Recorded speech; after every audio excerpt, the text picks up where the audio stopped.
Hi guys, in this video I'm going to be talking about the domain and range of a relation, a mathematical relation. The reason I thought I'd make a video is because some people will miss Monday's lesson, and also this concept can take a little bit of work to get your head around, but it is actually very simple. It's just that the notation can get a little bit complicated. So I'm just going to go through that carefully in this video so that you can always refer back to it. So first of all, this is kind of building on what we did last week, where we looked at different graphs and we said what values could the x-coordinate take and what values could the y-coordinate take. And that's all that the domain and the range is. So the domain of a relation is just the set of all the values that the x-coordinate can take. So note that we're talking about relations here. This isn't just about functions. So domain is about the values that the x-coordinate can take. The range of a relation is just the values that the y-coordinate can take. So let's come down, and I'm just going to go through this with some examples, and I'm going to show you the notation that you need to use when you write down what this is. So in this first example, we've got a nice linear graph, but the linear graph is starting down at -1, -3. Now you might remember that you've got these little markers to show points on the graph. Now, if that marker is all filled in, that means that the point is included. But if that marker was empty, like this, what we're saying is that the point itself is not included, but everything after it is included. So it's sort of like a greater than situation, whereas this would be greater than or equal to. Okay, so if we look at this one, well, what values can x take? X, the graph over here, x doesn't mean anything over here, but from here onwards, x has a value on the graph, or rather the relation can take these x values.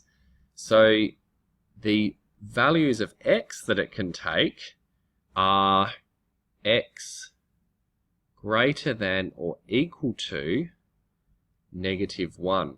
And notice that I've used greater than or equal to because the marker is filled in.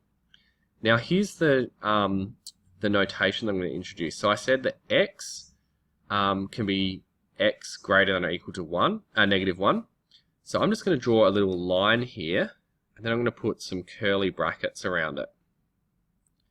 And that's the sort of trickiness here. So this is the domain. Let's think about the range.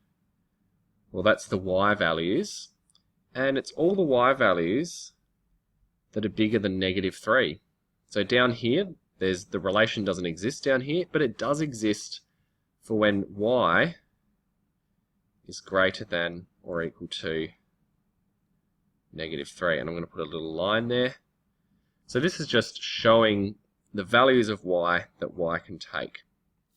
Okay, let's have a look at this example down here. So in this case, we've got this graph, and it's coming up, reaching a maximum at 2, 1, and then it's going down again. So let's think about the domain first. So the x values. What x values can it take? Well, actually, if we imagine that this is going to keep going, and remember the arrow here means that it keeps going, it can take any x value. It's going to keep going forever and ever in both directions. So it can really take any x value. Now the trick that we use is that if it will take any x value, we write this funny little sequence here. We write an x, and then we write a little funny e with a circular sort of side, and then an r, normally with 2 lines, and then we'll put it in the curly brackets. And what that means, that little bit of notation, what it means is this little e means belongs to,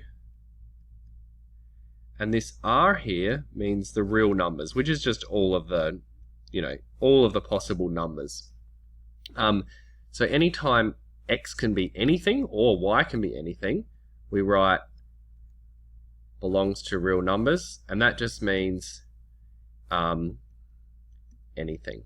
Okay, So there's just a little bit of notation to get your head around. Let's think about the range for this one now. So what y values it can take.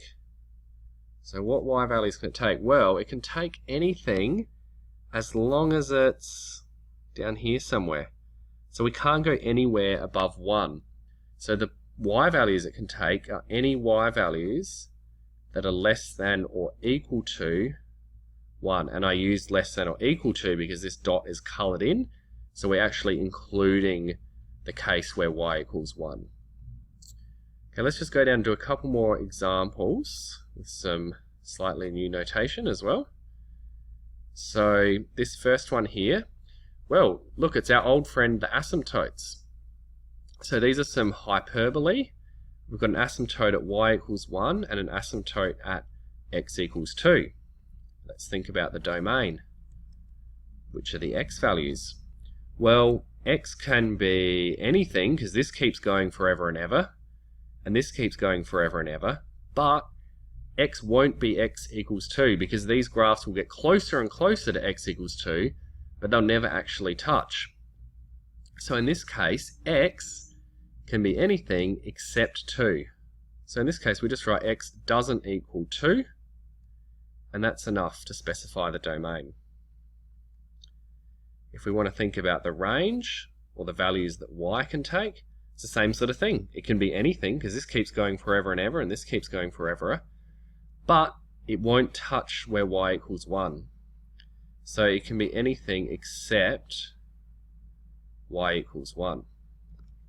Okay, final example down here. Okay, now we've got a little graph, and it's starting down here at -3, -2, and it's finishing up here at 5, 3. Well, what I'm going to do actually is just change this slightly. I'm going to make that a hollow dot, just to make things more interesting for us. So it's starting down here, but it doesn't actually include that point, and then it finishes up here. So we're only talking about a sort of a segment of the graph that we're going to include. Let's think about our domain first. What values of x can we take? Well, let's go up here, where you can take anything between -3 and 5. So the domain for x, I'm going to write the numbers in order, -3 and 5. So from smallest to biggest, and I'm going to leave a gap in the middle, and in the between I'm going to write x, because x is in between -3 and 5. But I need to add in some symbols. Let's add in our little vertical line. Now I'm going to add in a greater than symbol. Well, sorry, it is a less than symbol, but we're showing that x is greater than -3. Remember, the little number eats the big number if you think of it as an alligator. So x is, or -3 is less than x, or x is greater than -3, not equal to, because it's a hollow dot. And then x is less than or equal to 5. So we're including 5. So if we're showing that x is between two numbers, we go from smallest to biggest, and then we always use the same symbols. So that's the less than symbol. If it includes the dot, we use an equals. If it doesn't include the dot, we don't include the equals. Going to add on the curly brackets. So this just means x is between -3 and 5. It doesn't include -3. Alright, let's look at the range. Now we're looking at the y values. Okay, well, let's sort of do the same thing. The biggest y value we can get is 3. The smallest y value we can get is -2. So let's write those in order. -2, 3. Smallest number to biggest number. I'm going to put a y in the middle, and I'm going to write those same symbols, the less than symbol. So it shows that y is greater than -2 and less than 3. Let's just think if we need to equal anything as well. Well, it does include 3, so we need to be less than or equal to 3. And then we'll write our curly brackets. So this is probably the trickiest one. But just remember, if you're showing that x or y is between two numbers, you write the smallest number, the biggest number, and the y or the x in between. And you always use these symbols. You can think of it like some little alligators swimming from left to right and eating, okay? If that helps you remember it, the alligators are always swimming from left to right.